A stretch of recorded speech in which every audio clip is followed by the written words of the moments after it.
Hi guys, my name is Paige Isaacs. I am a school-based therapist in Warren Township School District, and I am here today to talk to you about trauma.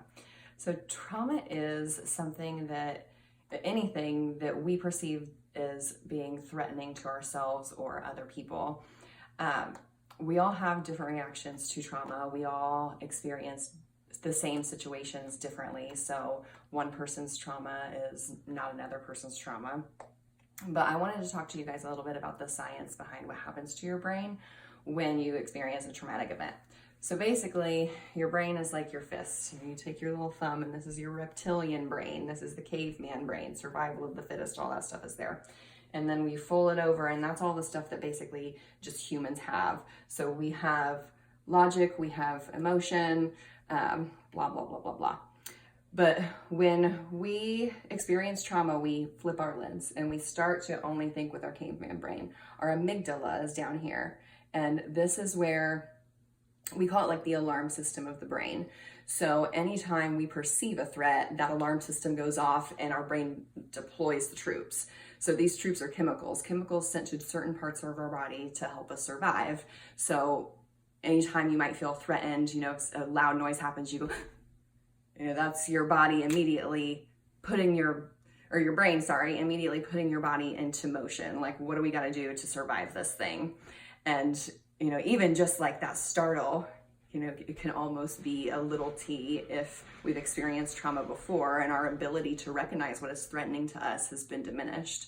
So in the current world, we don't live like cavemen. There are a lot of things that happen to us on a daily basis that our brains might experience as trauma or threatening that aren't actually traumatic or threatening to us. Like maybe you have heightened anxiety or low self-esteem, and certain things can like trigger that response in you. So basically, all that being said, what I want you guys to be aware of is that the way we all experience trauma is all different, but there is one thing that is tried and true. It is your body trying to survive.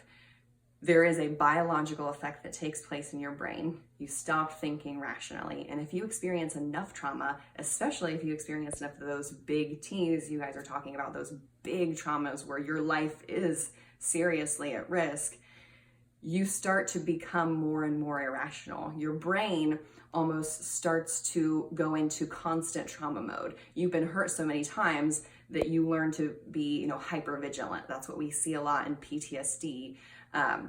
Veterans who survived war, this hypervigilance, they're always aware of their surroundings and always worried that something bad is going to happen.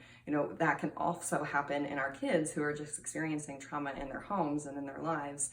And I want you guys to start to kind of think about those kids that maybe sit in the back of your class with their hoods up or their heads down, and they seem really disengaged. And it feels, as a teacher, as an authority figure in that school, it feels disrespectful. I want you guys to maybe change the way that you're thinking about these kids, because it might not be disrespect. It might be hopelessness in the system. It might be hopelessness in themselves. It might be hopelessness in their ability to learn things, because trauma affects the brain. It changes the way that we think about things. And if we could implement these things in a teaching to, keep consistency with our kids and structure, and to keep an atmosphere where we are more understanding as opposed to punishing and blaming, I think that we'll see a big change in the way that these kids, not only the way that they learn, but in the way that they behave and the way that they feel, the way that they interact with us in the world. And that's really the goal as educators, right? Thanks.